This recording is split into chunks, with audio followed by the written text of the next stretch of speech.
Hello दोस्तों, Hindi mirror पर फिर से आपका स्वागत है। दोस्तों, जैसे कि आपकी क्वेरी आ रही थी कि मैम लास्ट ईयर का जो पेपर है वो सॉल्व करवा दीजिए। बीए फर्स्ट ईयर के जो स्टूडेंट हैं उन्होंने कमेंट बॉक्स में काफ़ी अपने कमेंट किए थे कि मैडम जो है फर्स्ट ईयर का जो आपने पेपर अपलोड किया है तो उसको सॉल्विंग भी करा दीजिए।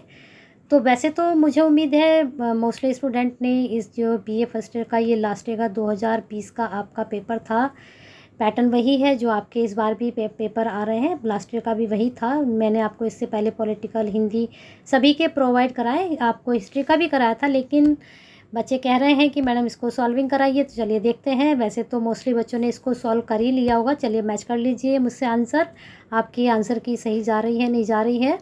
चलिए देखते हैं। प्रश्न का पैटर्न सेम ही है सबका, जैसे पहले प्रश्न पत्र आपके आए हैं। पहला प्रश्न था इसमें, भारतीय इतिहास का सर्वाधिक महत्वपूर्ण स्रोत माना जाता है। तो इसमें जो ऑप्शन दिए गए थे, साहित्यिक, पुरातात्विक, विदेशी वृत्तांत और धार्मिक।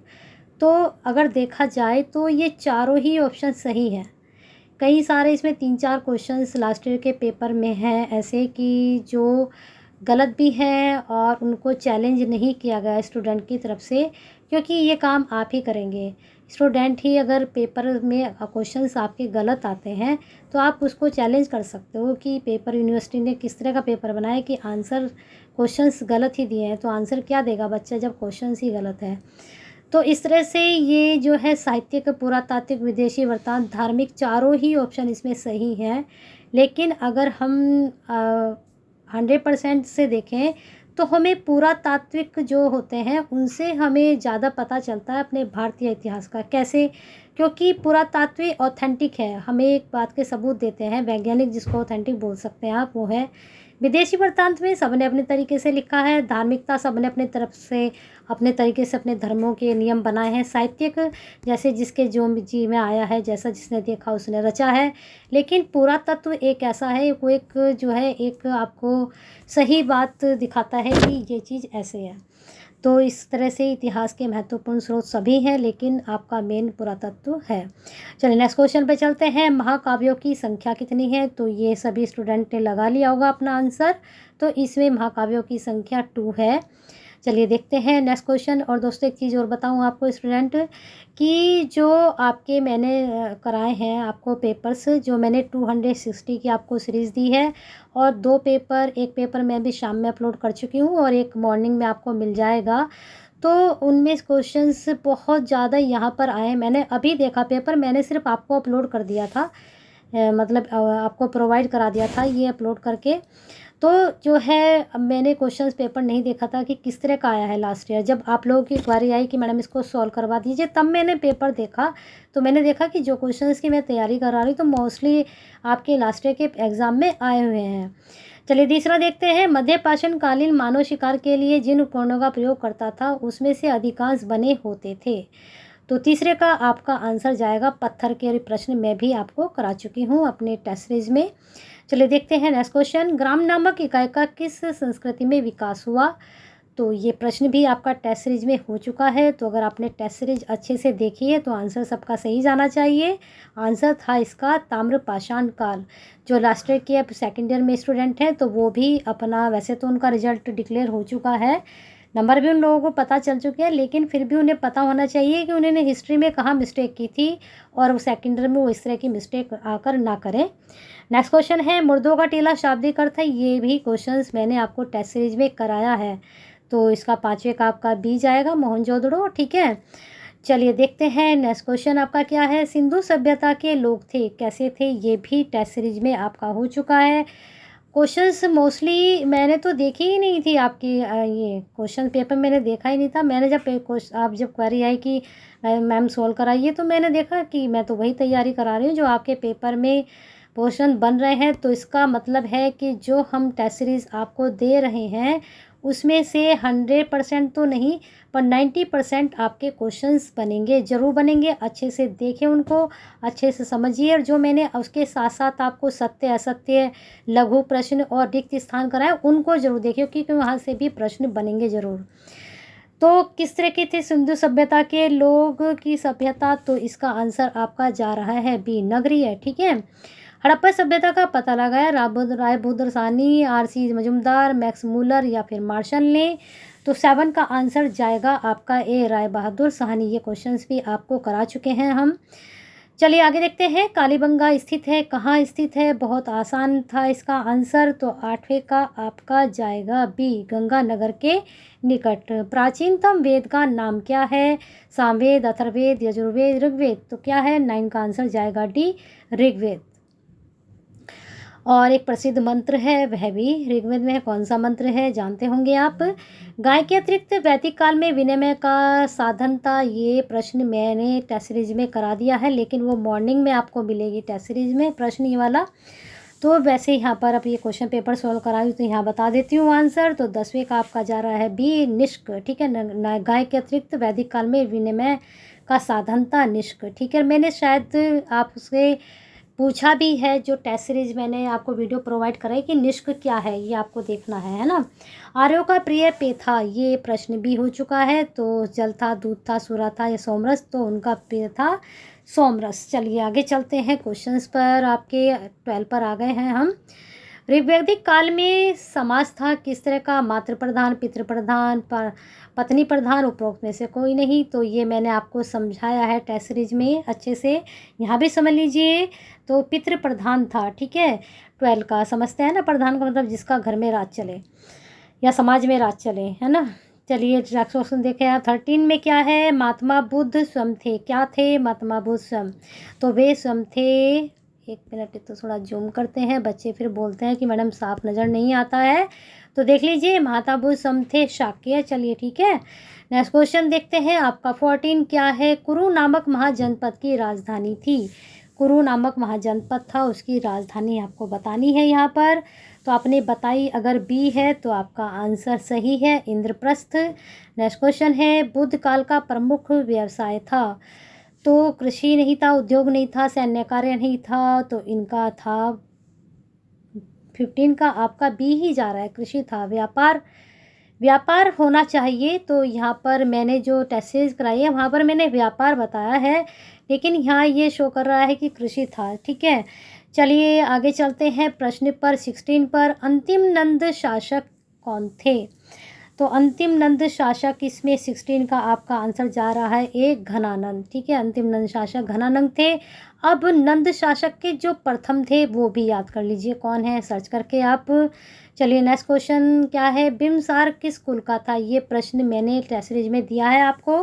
तो 17 का आपका आंसर जाएगा बी, हर्यक वंश का। ठीक है, अब है पितृहंता कौन था? पितृहंता कौन था? अजातशत्रु, बिम्बसार, उदयन या चंद्रगुप्त? तो 18 का आपका जाएगा ए, अजातशत्रु। ठीक है, ये पितृहंता भी मैंने टेस्ट सीरीज में प्रश्न दिया है आपको।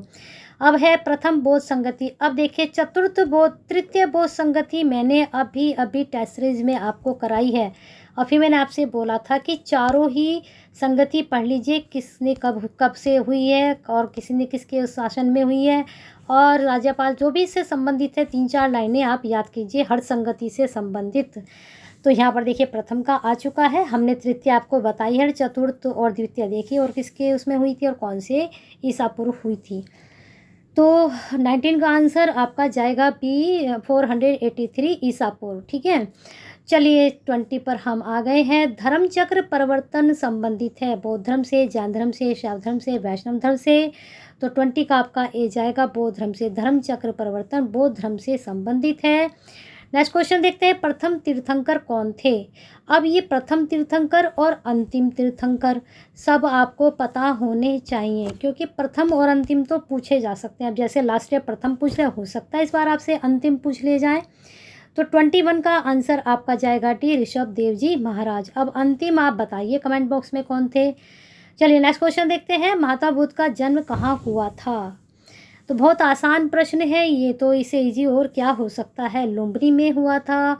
ऐसे ही महावीर जी का जन्म कहाँ हुआ था, ये भी आप देख लीजिए, है ना। ये प्रश्न भी एग्जाम में बन सकता है। नेक्स्ट क्वेश्चन देखते हैं, शैवागम किस धर्म से संबंधित ग्रंथ है? बहुत अच्छा प्रश्न है। 23 आपका। तो 23 का बिल्कुल बौद्ध नहीं है, जैन नहीं है, भागवत नहीं है, शैव, शैव है ना, शैवागम। तो शैव ही से ही संबंधित है ये। नेक्स्ट क्वेश्चन है, इंडिका के रचयिता। ये प्रश्न आपको मॉर्निंग में मिलेगा आपके टेस्ट सीरीज में। लेकिन टेस्ट पेपर से वो नहीं उठाए गए हैं, प्रश्न अलग जगह से लिए गए थे। तो ये प्रश्न आपके बन रहे हैं, यहाँ भी बने हैं, लास्ट ईयर भी आए हैं ये। बड़े अचंभे की बात है, काफ़ी प्रश्न मेरे टेस्ट सीरीज से मैच कर रहे हैं इस वाले पेपर में। मैंने देखा भी नहीं था, अब देखा है।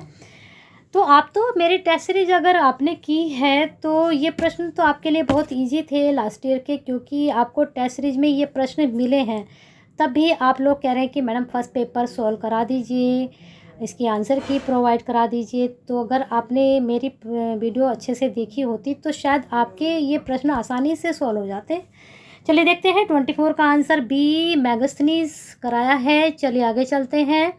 सेल्यूकस ने अपनी पुत्री का विवाह किस राजा से किया था, ये भी आपको मॉर्निंग में टेस्ट सीरीज में मिलेगा। तो पुत्री का विवाह किससे किया था, 25 का आंसर जाएगा सी चंद्रगुप्त मौर्य ने, चंद्रगुप्त मौर्य से, है ना। चलिए आगे चलते हैं। कलिंग युद्ध के बाद अशोक ने अपनाया, ये भी प्रश्न अच्छा है, 26 का बौद्ध धर्म अपनाया और उन्होंने इसका प्रचार प्रसार भी बहुत किया था। किसके द्वारा, अपने पुत्र पुत्री के द्वारा भी और वैसे भी।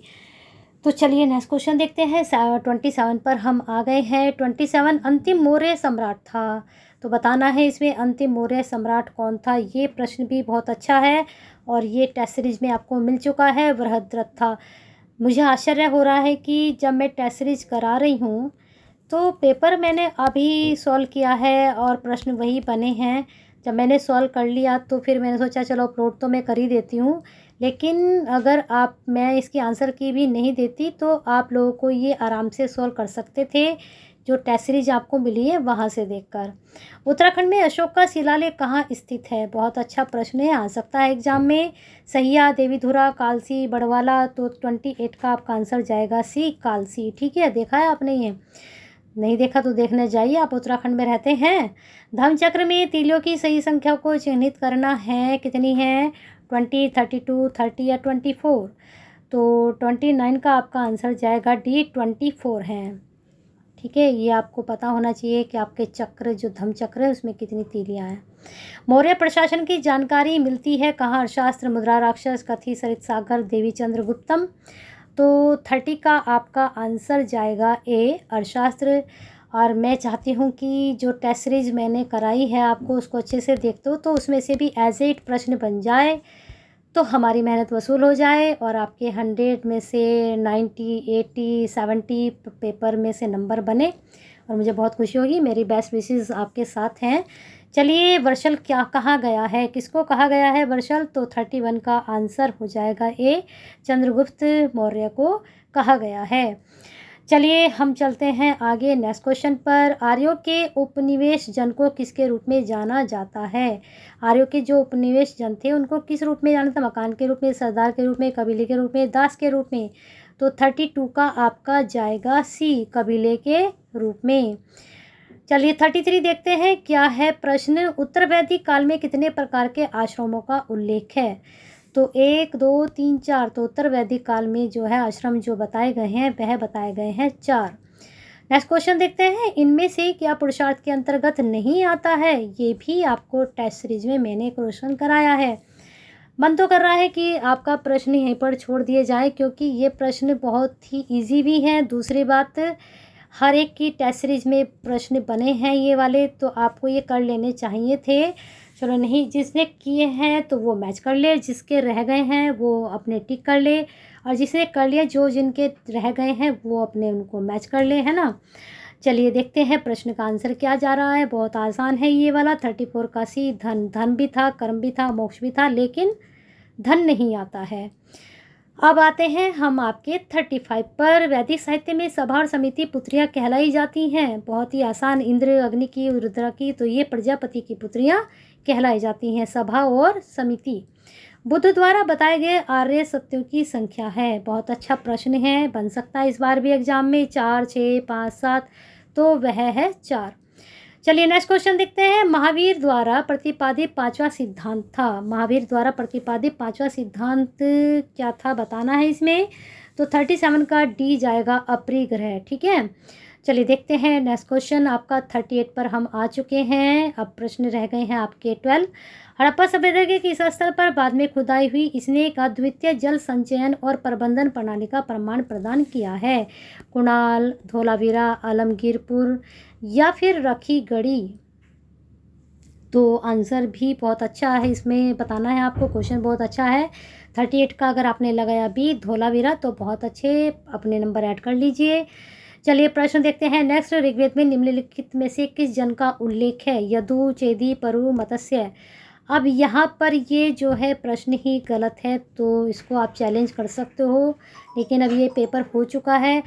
परसों आपका अगर पेपर होता है, कोई क्वेश्चन गलत आता है, आपको लगता है, तो उसको आप यूनिवर्सिटी को जो है भेज सकते हो कुछ भी अपना कि भाई ये प्रश्न गलत है।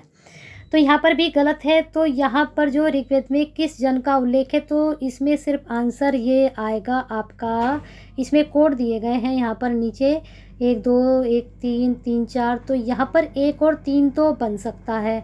अगर 1 और 3 का नहीं है यहाँ पर मैच, तो आप इसमें सिर्फ क्या लगा सकते हैं 1 या 2, ठीक है। इसमें डाउटफुल है ये। 1 मिनट 39 का आप बी लगा लीजिए। ये 39 और आपका 39 में भी डाउट है, 41 में भी डाउट है। तो इन प्रश्नों को अभी आप छोड़ दीजिए, प्रश्न में थोड़ा पूछने में भी गड़बड़ है यहाँ पर। 40 का देख लेते हैं हम। 40 का आंसर आपका जाएगा बी, ठीक है। 40 का जाएगा आपका ए 1 और 2। क्या क्वेश्चन है आपका? निम्नलिखित में से कौन सा संस्कार पूर्व था? कौन सा संस्कार प्रसव पूर्व था? तो कौन से संस्कार होते थे? प्रसव को गर्भाधान होता था और पुंसवन होता था, ये बात के हैं, ठीक है। चलिए 41 और 39 मैंने आपसे बोला है कि ये डाउटफुल क्वेश्चंस हैं, लेकिन फिर भी अगर आप चाहते हैं कि हम आंसर आपको बताएं तो 39 में आप लगा लीजिए बी, और 41 में अगर आप आंसर चाहते ही हैं तो इसमें आप लगा लीजिए बी, ठीक है। 1 और 4। चलिए देखते हैं आप इसका तीसरा 1 2 3, ठीक है। चलिए आगे देखते हैं प्रश्न को। 42 क्लियर हुआ नहीं हुआ या कन्फ्यूजन रह गया? मैंने कहा है 39 में डाउट है, तो वहाँ पर आप लगा सकते हैं बी, ठीक है। और यहाँ पर जो 41 है आपका, इसमें सिर्फ वज्जी है, वज्जी इसका सही है, बाकी ये सही नहीं है, तो यहाँ भी डाउटफुल है। यहाँ पर सिर्फ वज्जी जाएगा, और यहाँ पर 3 का ऑप्शन सबके साथ दिया गया, तो 1 2 तो है ही नहीं ना, तो सिर्फ इसमें 3 जाएगा आंसर आपका। चलिए आगे प्रश्न पे हम चलते हैं। हाथी गुम्फा शिलालेख निम्नलिखित के शासक का वर्णन देता है। तो हाथी गुम्फा शिलालेख आपके सिलेबस में नहीं है, लेकिन तब भी क्वेश्चन डाला गया है, तो कभी कभी 1 2 क्वेश्चंस आउट ऑफ सिलेबस भी होता है, इसलिए प्रश्न जो मैंने 260 की आपको सीरीज़ दी है ना, वहाँ थोड़ा आउट ऑफ सिलेबस भी है, तो उनको भी पढ़िए, बहुत इंपॉर्टेंट प्रश्न है। मैं वैसे तो इसमें मोस्टली आपका सिलेबस के अकॉर्डिंग है, लेकिन 1 2 क्वेश्चन उसमें भी डले हुए हैं इस तरह के।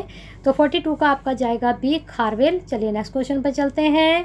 किस यूनानी राजदूत ने विष्णु के सम्मान में एक स्तंभ स्थापित किया? मैगस्थनीज, हेलियोडोरस, थियोडोरस या फिर प्लेटो? तो किस यूनानी राजदूत विष्णु के सम्मान में एक स्तंभ स्थापित किया था? तो 43 का जाएगा बी, हेलियोडोरस ने, ठीक है। चलिए नेक्स्ट क्वेश्चन देखते हैं आपका। अशोक ने अपने पुत्र महेंद्र को श्रीलंका भेजा। राज्य के प्रतिनिधि, बौद्ध मिशनरी, सैलानी, एक राजकुमार। तो 44 का अगर आप लगा रहे हैं बी, बौद्ध मिशनरी, तो मैंने कहा था ना, इन्होंने अशोक ने अपने बच्चे को भी इसमें लगाया था, उन्होंने काफ़ी बौद्ध धर्म का प्रचार प्रसार किया था। तो अब नेक्स्ट क्वेश्चन आपका, उपनिषद पुस्तकें हैं, कैसी हैं? सामाजिक, आयुर्वेदिक, दर्शन की या फिर राजनीति की? तो जो उपनिषद संबंधित है वह संबंधित है दर्शन से, ठीक है। चलिए नेक्स्ट क्वेश्चन पर चलते हैं। आपके 46 पर हम आ चुके हैं। निम्नलिखित में से कौन सा कथन गलत है? बताना है इसमें कौन सा कथन गलत है 46 में। तो 46 का आपका जो यहाँ पर भी आपका जो है ये डाउटफुल क्वेश्चन है आपका। इसमें देखिए इन्होंने पूछा कौन सा कथन गलत है, तो इसमें आपका बी और डी दोनों ही गलत हैं, तो हम किसी एक को गलत नहीं बता सकते हैं। इसमें ए और सी सही है, तो ए सी सही है और बी और डी दोनों ही गलत हैं, ठीक है। इसमें से किसी हम एक को गलत नहीं बता सकते हैं। यहाँ भी प्रश्न में ये डाउटफुल नहीं कह सकते, बिल्कुल कंफर्म है ये, तो प्रश्न ही गलत पूछा गया आपसे ये। चलिए नेक्स्ट क्वेश्चन देखते हैं। प्रारंभिक वैदिक सभ्यता के दौरान निम्नलिखित में से किसकी पूजा की जाती थी? तो 47 का आपका आंसर हो जाएगा डी, उपरोक्त सभी। ठीक है, वरुण की भी, इंद्र की भी और सूर्य की भी। चलिए नेक्स्ट क्वेश्चन देखते हैं आपका। अब आप आ गए हैं 48 पर। सिंधु घाटी सभ्यता का अंत कैसे हुआ? देखते हैं कैसे हुआ। आर्यों का आक्रमण, बाढ़ के कारण, भूकंप के कारण या फिर उपरोक्त सभी? तो इसमें भी आपका उपरोक्त सभी ही जाएगा। अब आते हैं झेलम और चेनाब नदियों के बीच राज्य का शासक कौन था? तो झेलम और चेनाब नदियों के बीच जो राज्य का शासक था 49 का आपका जाएगा बी, पोरस। ठीक है, अब देखते हैं 50 का। ये बिल्कुल इजी है, इसका आंसर खुद से लगाइए। वैसे तो बहुत आसान है, ऋग्वेद है, इसका वेद में है। और इस प्रकार से आपके 50 क्वेश्चंस की लास्ट एक के हमने सॉल्व करा दिया है। और आपके लिए एक जानकारी ये भी है कि जिसने पेपर दे दिए उन्हें पता है कि जो लास्ट ईयर के आपके पेपर हैं उनमें से क्वेश्चंस बन रहे हैं। कुछ नहीं तो 5-6 प्रश्न जरूर आ रहे हैं लास्ट ईयर के पेपर में से। सॉल्व इसलिए मैं करवाया है। वैसे मैंने सोचा था कि स्टूडेंट खुद से इसकी सॉल्विंग करेंगे, लेकिन मुझे लगा कि सारा शायद आप ना कर पाए, इसलिए मैं सॉल्विंग लेकर आई हूँ। तो सॉल्विंग को इसको ध्यान से देखिए और प्रश्नों को अच्छे से तैयार कीजिए। 50 प्रश्न आपके ये बन जाएंगे और बाकी तैयारी आपकी चली रही है हिंदी मिरर की तरफ से। लेकिन कोई भी प्रश्न आपके हाथ से नहीं छूटना चाहिए जो आपके माइंड में बिल्कुल सेट ना हो जाए। जब तक प्रश्न देखते रहिए, नोट करते रहिए और लाइक एंड शेयर करते रहिए। और बटन नहीं दबाया है तो दबाते जाइए। और क्या करना है, बेल आइकन को हिट करते जाना और हिंदी मिरर के साथ बने रहना है।